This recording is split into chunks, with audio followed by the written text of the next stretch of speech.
우리말로 소대입니다. 소대. 이 참 한문으로 쓰니까 우리 역사가 어려운데요. 이게 소대입니다. 소대. 소대를 한문으로 소대로 쓴 거예요.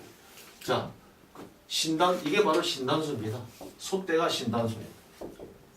아이, 신단수. 자, 이 땅이 있고요. 여기에 소대가 솟아 있어요. 여기 나무가 있고. 지금 유럽에 동유럽에 가도 그렇고 저기 뭐야 저 바이칼호 부근에 가도 우리하고 똑같은 이게 선앙당 나무잖아요. 선앙당. 네. 선앙당 나무에 우글우글한 천조가리 걸어놓고 이게 뭐냐? 이게 바로 소대입니다. 소대를 한문으로 쓰니까 이 소도가 된 거예요. 소도. 그러니까 옛날에는 이 소도가 우리 고대 단군 시대, 환웅 시대에 있던 교육, 종교, 신앙의 중심지가 이 소대를 중심으로 이루어진 거죠.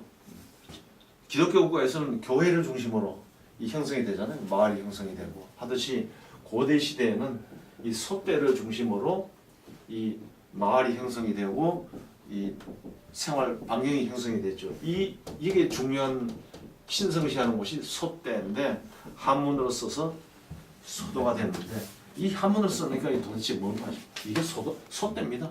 바로. 점집에 가면은 점쟁이가 뭐 들고 있어요? 이 신장대를 들고 있죠. 보셨죠? 그런 거. 신장 들고 앉아서 막 이러면서 이제 신장이 점쟁이들 신장이 내려와야 예언을 하죠. 들고 있는 신장대가 뭡니까? 이게 소대입니다. 그러니까 우리나라 그 무속신앙이라고 우리 하는데 이 무가 뭡니까? 우리 고대 신앙입니다. 이것이.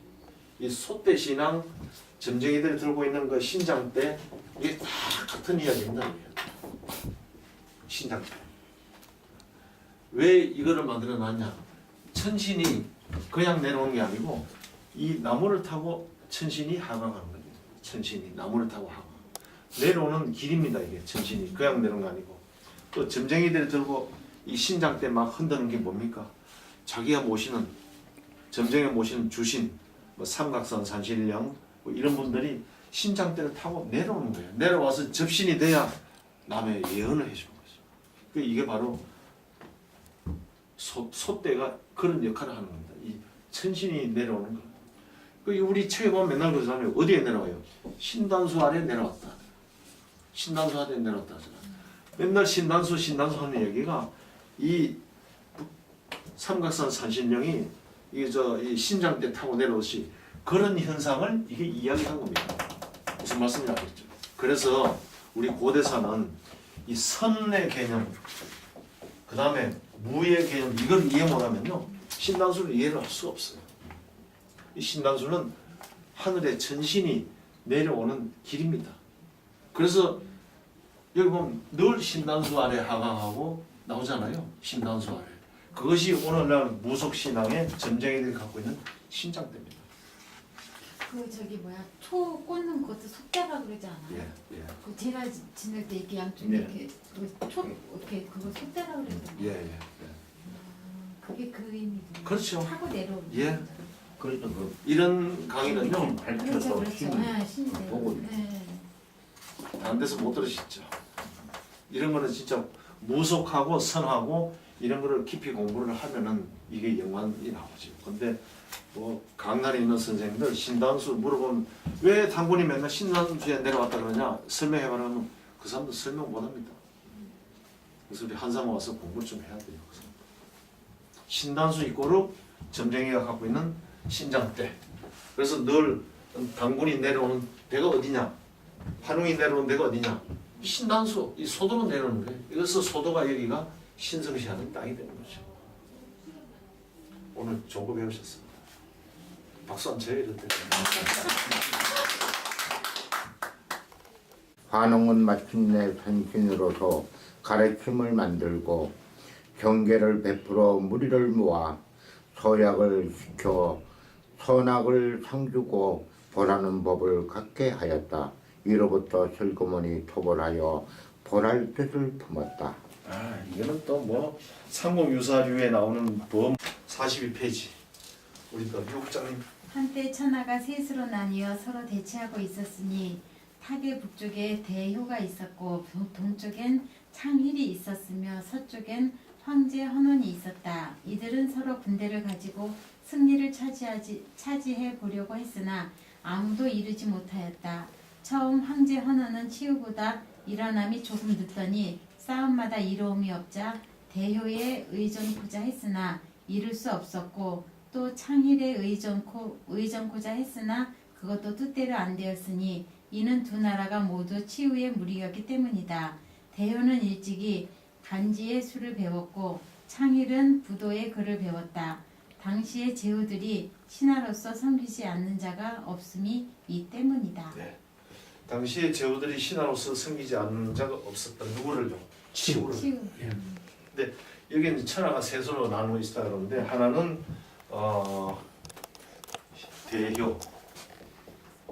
대효가 있었고 그다음에 창힐이 있었고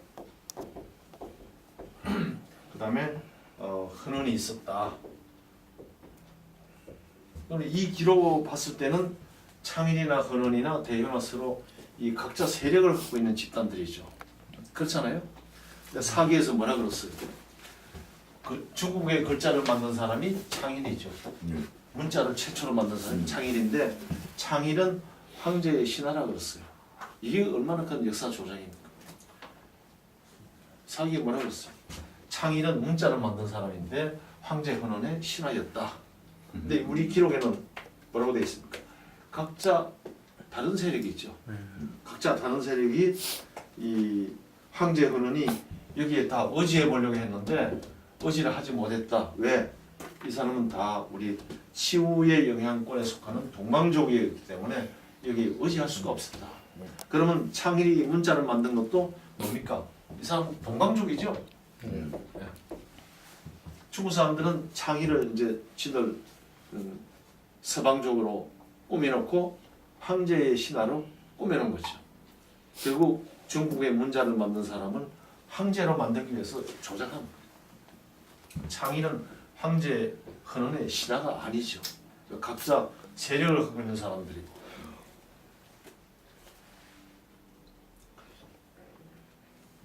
그 대효는 간지의 수를 배웠고 창힐은 부도의 글을 배웠다. 그러니까 부도의 글을 우리 저 유미 부회장 좋아하는 부도지, 부도, 부도의 글을 배웠다. 이건 결국 우리 그 고대 배달 민족의 어떤 내려오는 고유 문자, 그거를 부도라고 그러겠죠.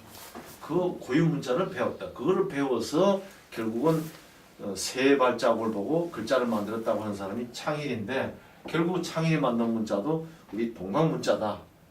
그렇게 봐야죠. 그다음 계속 읽어보시죠, 우리 국장님. 사마천의 사기는 말하기를. 네. 사마천의 사기에 말하기를 제후가 모두 다 와서 복종하여 따랐기 때문에 치우가 지극히 횡포하였으나 천하에 능히 이를 벌할 자 없을 때 헌원이 섭정했다. 치우의 형제가 81인이 있었는데 모두 몸은 짐승의 모습을 하고 사람의 말을 하며 구리로 된 머리와 새로 된 이마를 가지고 모래를 먹으며 오구장, 독구, 테노를 만드니 그 위세가 천하에 떨쳐졌다. 치우는 옛 천자의 이름이다 라고 했다. 예, 이거는 글자 그대로 사마천의 사기를 인용한 겁니다. 써놨잖아요. 사마천의 사기의 말하기를 사마천의 사기를 인용한 겁니다. 이게 다. 치우가 분사력이 막강하니까는 천하에 치우한테 대적할 자가 없다는 이야기죠. 없는데 치우의 형제가 81인이었다. 형제가 81인이다. 이거는 뭡니까? 치우를 따르는 동방족의 무리가 81개의 부족 집단이 있었다. 그 이야기죠. 치우가 거느리는 부족 집단이 81였다. 몸은 짐승의 모습을 하고 사람의 말을 하고 이거는 이 치우의 군대가 이미 철이나 구리를 캐내서 투구를 쓰고 갑옷을 입고 또 짐승 가죽으로 무장을 하고 하니까 이런 기록이 나오는 거죠. 짐승의 모습을 했는데 사람의 말을 하고 이게 중국 놈들이 우리 동방족을 비하하기 위해서 이렇게 짐승의 모습을 했는데 이것들이 사람 말을 한다. 그리고 오구장 도극 태노를 만드니 그 위세가 천을 오구장 도극 태노 이거는 뭐 글자 그대로 태노는 활을 이야기하는 거겠고요. 도극은 칼, 오구장은 뭐 창이나 긴 거 이런 옛날의 병장비 이름이겠죠. 이런 거. 근데 여기서 중요한 게 지우 밑줄 하나 끄세요. 한문에다가 지우 고 천자지호 이거는 아주 많이 인용하는 겁니다. 역사 글을 좀 쓴다는 사람들은 꼭 이걸 인용해요. 치우는 옛 천자의 이름이다.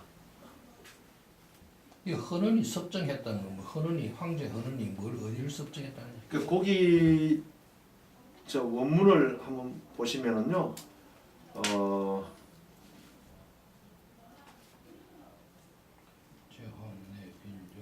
예, 그 섭정이란 말이 나오는데 글쎄 이거는 뭐라고 해석을 해야 할지 모르겠는데 천하의 치우를 대등하게 치우가 맞먹을 자가 없는데 그때에 헌원이 치우한테 한번 와서 계깃다 뭐 그렇게 봐야 되겠죠. 섭정이란 말을. 지금 우리는 섭정이면 뭐 대통령 밑에 부통령이 섭정인데 그렇게 보기는 힘들고 치우의 천하인데 치우 천하에서 황제 헌원이 지도 한번 해보려고 한번 뭐 대들었다. 지도 한번 정치를 해봤다. 뭐 이런 식으로 딱 해석이 안 되겠는데. 배달한웅은 천하를 평정하여 차지한 분의 이름이다. 그 도읍을 신시라고 한다. 뒤에 청국으로 옮겨 18세 1565년을 누렸다. 청구 제가 지난번에 청구 이야기했죠. 청구는 푸널청 언덕구. 청은 동방이니까는 청구국이라는 이야기는 결국 동방국이다. 그런 뜻입니다. 그래서 1565년 그랬는데 44페이지에 보면은 1세에서 18세까지 환웅 이름이 나오는데 전부 백사를 다 살았어요. 근데 이게 전혀 거짓말이라고 볼 수가 없는 게 이 당시는 어떤 시대입니까? 도를 닦는 시대죠. 그러니까 도인들이니까 이 정도 살 수도 있지 않았나 저는 생각이 듭니다. 그렇죠. 이 뭐 성경에도 900살 산 사람이 있으니까는 이거를 굳이 황당한 이야기로만 현대적인 생각으로 치부할 수만 없고 도를 닦는 그 시대에는 이럴 수도 있었다. 그럼 이제 중고 이래로 내려오면서 도가 떨어지고 이제 세상이 각박하게 되니까는 수명도 줄어들고 이러는데 앞으로 이제 다시 우리 인간 수명이 늘어나죠. 150세까지 살 겁니다. 그럼 어느 시대에 또 이 사회가 각박해서 뭐 70살 되면은 드문 시대가 되면은 우리가 150살 살았다 그러면 웃기는 사람들 그러겠죠. 그렇지 않겠어요? 점집에 가면은 점쟁이가 뭐 들고 있어요? 이 신장대를 들고 있죠. 보셨죠? 그런가? 신장 들고 앉아서 막 이러면서 이제 신장이 점쟁이들 신장이 내려와야 예언을 하죠. 들고 있는 신장대가 뭡니까? 이게 솥대입니다. 그러니까 우리나라 그 무속신앙이라고 우리 하는데 이 무가 뭡니까? 우리 고대 신앙입니다. 이것이. 이 솥대 신앙, 점쟁이들이 들고 있는 그 신장대 이게 다 같은 이야기입니다. 신장대. 왜 이거를 만들어 놨냐? 천신이 그냥 내려오는 게 아니고 이 나무를 타고 천신이 하강하는 거예요.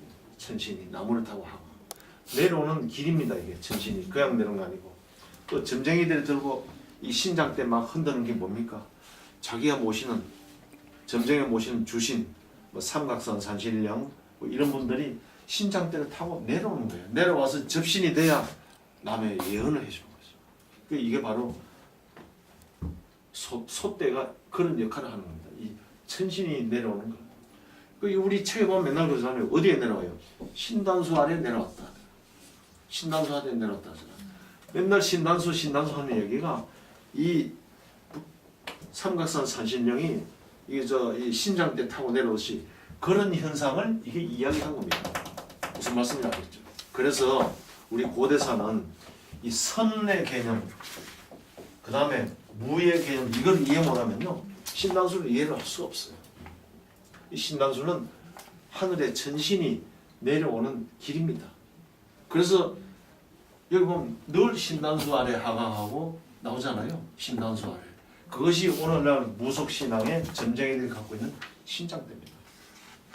그 저기 뭐야 초 꽂는 것도 속대라 그러지 않아요? 예, 예, 그 제가 지낼 때 이렇게 양쪽 예. 이렇게 그초 이렇게 그거 속대라 그러잖아요. 예, 예. 그게 그 의미죠. 그렇죠. 타고 내려오는 예. 거죠. 그러니까 그 이런 강의는요. 그렇죠, 밝혀서 그렇죠. 힘 네, 신이 보고 내려오는. 네. 다른 데서 못 들으시죠. 이런 거는 진짜 무속하고 선하고 이런 거를 깊이 공부를 하면은 이게 연관이 나오죠. 근데 뭐 강단에 있는 선생님들 신단수 물어보면 왜 당군이 맨날 신단수에 내려왔다 그러냐 설명해봐라 하면 그 사람들 설명 못합니다. 그래서 우리 한상 와서 공부를 좀 해야 돼요. 신단수 이꼬르 점쟁이가 갖고 있는 신장대. 그래서 늘 당군이 내려오는 데가 어디냐? 환웅이 내려오는 데가 어디냐? 신단수, 이 소도로 내려오는 거예요. 그래서 소도가 여기가 신성시하는 땅이 되는 거죠. 오늘 좋은 거 배우셨습니다. 박수 한번 쳐야 될 때. 환웅은 마침내 선신으로서 가르침을 만들고 경계를 베풀어 무리를 모아 서약을 시켜 선악을 상주고 보라는 법을 갖게 하였다. 이로부터 슬그머니 토벌하여 보랄 뜻을 품었다. 아, 이거는 또 뭐 삼국유사류에 나오는 범 42페이지. 우리 또 유국장님. 한때 천하가 셋으로 나뉘어 서로 대치하고 있었으니 타계 북쪽에 대효가 있었고 동쪽엔 창힐이 있었으며 서쪽엔 황제 헌원이 있었다. 이들은 서로 군대를 가지고 승리를 차지해 보려고 했으나 아무도 이르지 못하였다. 처음 황제 헌원은 치우보다 일어남이 조금 늦더니 싸움마다 이로움이 없자 대효에 의존코자 했으나 이룰 수 없었고 또 창힐에 의존코자 했으나 그것도 뜻대로 안 되었으니 이는 두 나라가 모두 치우의 무리였기 때문이다. 대효는 일찍이 간지의 수를 배웠고 창힐은 부도의 글을 배웠다. 당시의 제후들이 신하로서 섬기지 않는 자가 없음이 이 때문이다. 네. 당시에 제후들이 신하로서 섬기지 않는 자가 없었던 누구를요? 치우를. 치우. 여기는 천하가 셋으로 나누어 있다 그러는데 하나는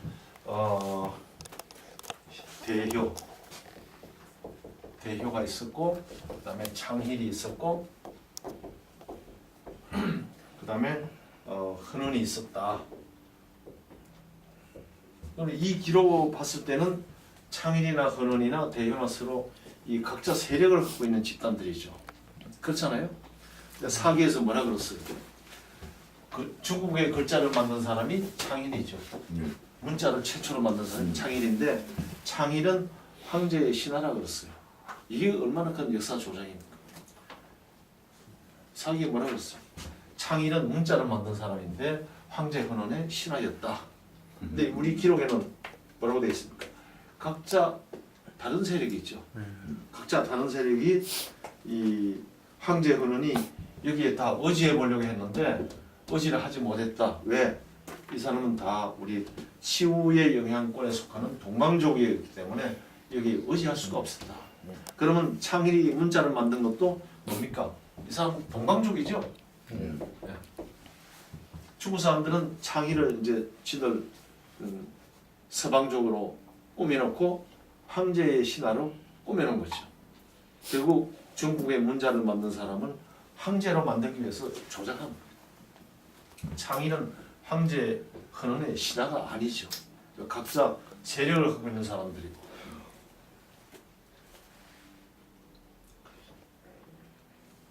또 대효는 간지의 수를 배웠고 창힐은 부도의 글을 배웠다. 그러니까 부도의 글을 우리 저 유미 부회장하는 부도지, 부도, 부도의 글을 배웠다. 이건 결국 우리 그 고대 배달 민족의 어떤 내려오는 고유 문자, 그거를 부도라고 그러죠. 그 고유 문자를 배웠다. 그거를 배워서 결국은 세 발자국을 보고 글자를 만들었다고 하는 사람이 창힐인데 결국 창힐이 만든 문자도 우리 동방 문자다. 그렇게 봐야죠. 그다음 계속 읽어보시죠, 우리 국장님. 사마천의 사기는 말하기를 사마천의 사기에 말하기를 제후가 모두 다 와서 복종하여 따랐기 때문에 치후가 지극히 횡포하였으나 천하에 능히 이를 벌할 자 없을 때 헌원이 섭정했다. 치후의 형제가 81인이 있었는데 모두 몸은 짐승의 모습을 하고 사람의 말을 하며 구리로 된 머리와 새로 된 이마를 가지고 모래를 먹으며 오구장, 도구, 테노를 만드니 그 위세가 천하에 떨쳐졌다. 치후는 옛 천자의 이름이다 라고 했다. 예, 이거는 글자 그대로 사마천의 사기를 인용한 겁니다. 써놨잖아요. 사마천의 사기에 말하기를 사마천의 사기를 인용한 겁니다. 이게 다. 치후가 분사력이 막강하니까는 천하에 치후한테 대적할 자가 없다는 이야기죠. 없는데 치후의 형제가 81인이었다. 형제가 81인이다. 이거는 뭡니까? 치후를 따르는 동방족의 무리가 81개의 부족 집단이 있었다. 그 이야기죠. 치후가 거느리는 부족 집단이 81였다.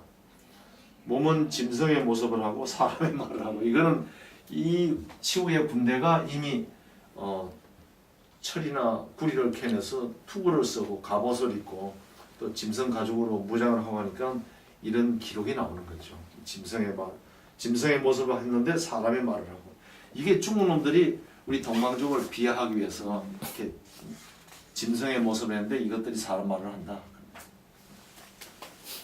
그리고 오구장, 도극, 테노를 만드니 그 위세가 천을 오구장, 도극, 테노 이건 뭐 글자 그대로 테노는 활을 이야기하는 거겠고요.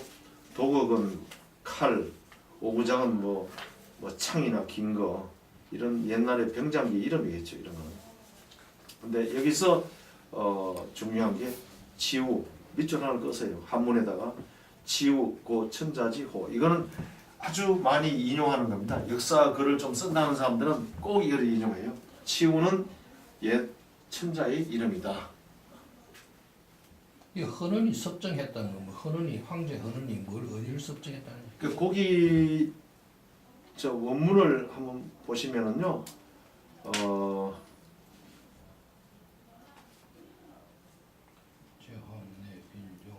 예, 그 섭정이란 말이 나오는데 글쎄 이거는 뭐라고 해석을 해야 할지 모르겠는데 천하의 치후를 대등하게 치후가 맞먹을 자가 없는데 그때에 헌원이 치후한테 한번 와서 계깃다 뭐 그렇게 봐야 되겠죠. 섭정이란 말을. 지금 우리는 섭정이면 뭐 대통령 밑에 부통령이 섭정인데 그렇게 보기는 힘들고 치후의 천하인데 치후 천하에서 황제 헌원이 지도 한번 해보려고 한번 대들었다. 지도 한번 정치를 해봤다. 뭐 이런 식으로 딱 해석이 안 되겠는데. 배달한웅은 천하를 평정하여 차지한 분의 이름이다. 그 도업을 신시라고 한다. 뒤에 천국으로 옮겨 18세 1565년은 누렸다. 청구, 제가 지난번에 청구 이야기했죠. 청구는 풀을청, 언덕구. 청은 동방이니까는 청구국이라는 이야기는 결국 동방국이다. 그런 뜻입니다. 그래서 1565년 그랬는데 44페이지에 보면은 1세에서 18세까지 환웅 이름이 나오는데 전부 백사를 다 살았어요. 근데 이게 전혀 거짓말이라고 볼 수가 없는 게 이 당시는 어떤 시대입니까? 도를 닦는 시대죠. 그러니까 도인들이니까 이 정도 살 수도 있지 않았나 저는 생각이 듭니다. 그렇죠. 이 뭐 성경에도 900살 산 사람이 있으니까는 이거를 굳이 황당한 이야기로만 현대적인 생각으로 치부할 수만 없고 도를 닦는 그 시대에는 이럴 수도 있었다. 그럼 이제 중고 이래로 내려오면서 도가 떨어지고 이제 세상이 각박하게 되니까는 수명도 줄어들고 이러는데 앞으로 이제 다시 우리 인간 수명이 늘어나죠. 150세까지 살 겁니다. 그럼 어느 시대에 또 이 사회가 각박해서 뭐 70살 되면은 드문 시대가 되면은 우리가 150살 살았다 그러면 웃기는 사람들 그러겠죠. 그렇지 않겠어요?